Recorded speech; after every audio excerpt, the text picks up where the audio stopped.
हे वरपून खाण्यात जी मजा आहे ना ती कशातच नाही. भातासोबत की भाकरीसोबत दोन्हीसोबत चांगलं लागतं ना. नमस्कार मंडळी, कसे आहात तुम्ही सगळे? तृप्तीज किचन गट्टामध्ये पुन्हा एकदा खूप खूप नव्याने तुमचं स्वागत आहे. आज ना आपण अशी एक रेसिपी पाहणार आहोत. म्हणजे तुम्हाला कुकर बघून कळालंच असेल की आज तृप्ती कुकरमध्येच मस्त अशी भाजी बनवणार असेल किंवा काहीतरी रेसिपी बनवणार असेल.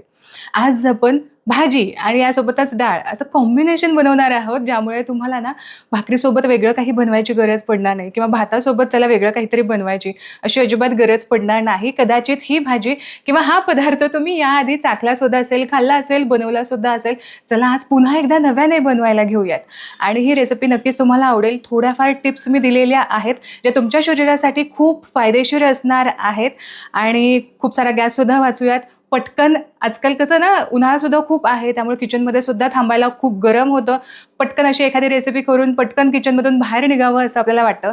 म्हणूनच ही झटकेपट तयार होणारी, गॅस वाचवणारी, मेहनत वाचवणारी, आपला बराचसा टाईम वाचवणारी अशी ही रेसिपी आहे. खूप पौष्टिक आहे, नक्की पहा आणि व्हिडिओ जर आवडला तर लाईक जरूर करा. आणि हो, नवीन जर असाल ना चॅनलवरती तर पटकन सबस्क्राईब करून घ्या.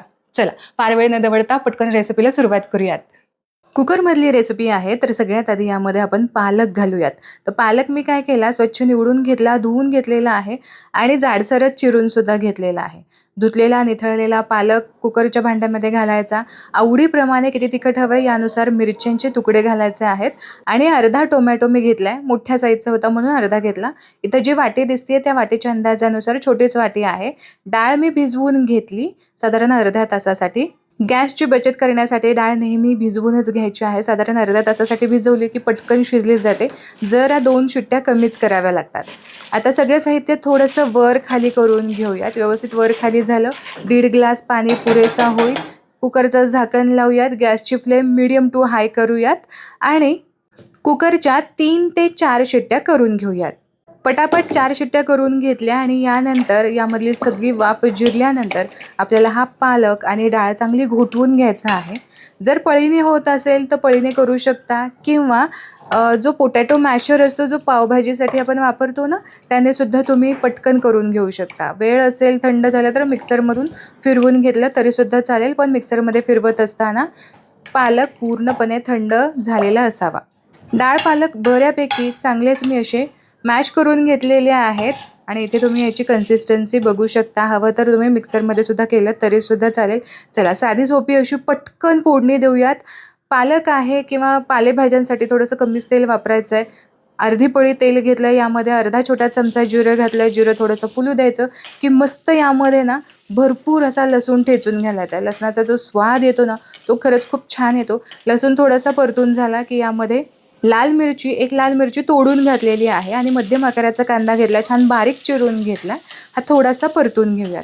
कांदा थोडासा परतून झाला की मग मी यामध्ये घातलेली आहेत काही कढीपत्त्याची पानं.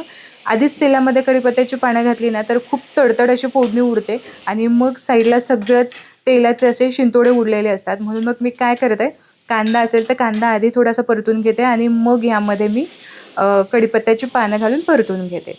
आता अगदी पाव चमचा हिंग, पाव चमचा हळद आणि आवर्जून घालायचं ते म्हणजे अर्धा छोटा चमचा गरम मसाला आणि एक अर्धा छोटा चमचाच आपल्याला लाल मिरची पावडर घालायची असेल.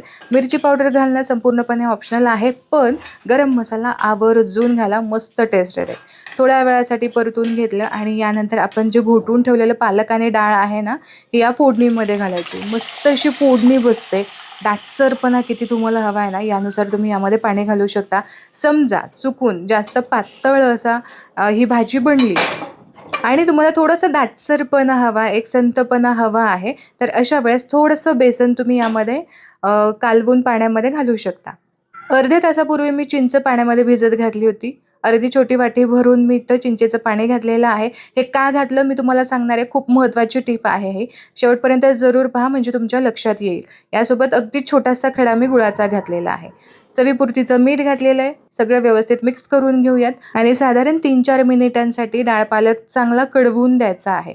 झालं, तुम्हाला वेगळी डाळ करायची गरज नाही, वरण करायची गरज नाही. पातळ भाजीसाठी किंवा भाकरीसोबत चुरून खाण्यासाठी, भातासोबत एकच भाजी ही बनवली तरी पुरेशी आहे. अगदी पटकन तयार होते. पालक हा शरीरासाठी भरपूर पौष्टिक आहे हे तर आपल्याला माहीत आहे, पण पालकामध्ये असतं भरपूर आयर्न.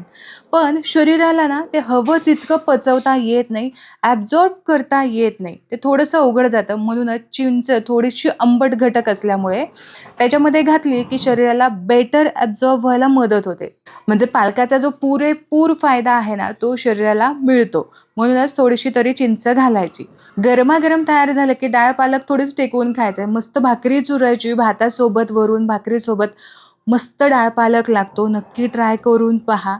चिंच घातल्यामुळे आणखीन जास्त चव याला आली आहे आणि चव बॅलन्स व्हावी म्हणून थोडासा गूळ यामध्ये घालायचा आहे. मस्त टेस्ट लागते.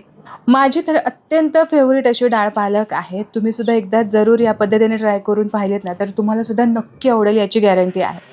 आशा करते आजचा हा व्हिडिओ तुम्हाला आवडला असेल. व्हिडिओ आवडला, रेसिपी आवडली तर व्हिडिओला लाईक जरूर करा. तुमच्या मित्रपरिवारामध्ये नक्की शेअर करा. पुन्हा भेटूया अशाच एका चमचमीत रेसिपीसोबत. तोपर्यंत स्वस्त रहा आणि मस्त मस्त खात रहा.